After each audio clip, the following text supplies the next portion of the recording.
రేవంత్ రెడ్డి ప్రతినిధి బృందం సింగపూర్ పర్యటనలో పెట్టుబడుల సాధనలో ముందడుగు పడింది. ఎస్టీటీ గ్లోబల్ డేటా సెంటర్స్ రాష్ట్రంలో 3,500 కోట్ల రూపాయల పెట్టుబడి పెట్టేందుకు ముందుకొచ్చింది. హైదరాబాద్లో ఏఐ ఆధారిత అత్యాధునిక డేటా సెంటర్ ఏర్పాటుకు ఎంఓయూ కుదుర్చుకుంది. హైదరాబాద్ డేటా సెంటర్లకు రాజధానిగా మారుతోందని సీఎం విశ్వాసం వ్యక్తం చేశారు. సింగపూర్ సెమీ కండక్టర్ పరిశ్రమ అసోసియేషన్తో సమావేశంలో మంత్రి శ్రీధర్ బాబు రాష్ట్రంలో పెట్టుబడులకు ప్రభుత్వ ప్రోత్సాహకాలు, అనుకూలతలు వివరించారు.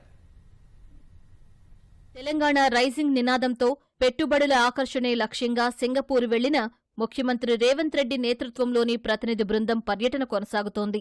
ప్రభుత్వ ప్రయత్నాలకు ఫలితాన్నిచ్చేలా ప్రముఖ data centre solutions provider ST Telemedia global data centres 3,500 కోట్ల రూపాయలు పెట్టుబడి పెట్టేందుకు ముందుకొచ్చింది.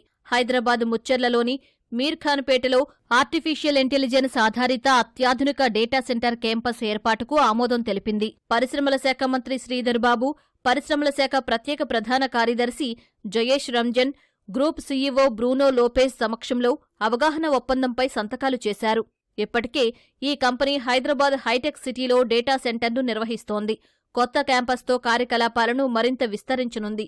కంపెనీ 10 ఏళ్లలో దేశంలో గిగావాట్ సామర్థ్యానికి విస్తరించాలనే భవిష్యత్తు లక్ష్యంతో తెలంగాణలో పెట్టుబడులు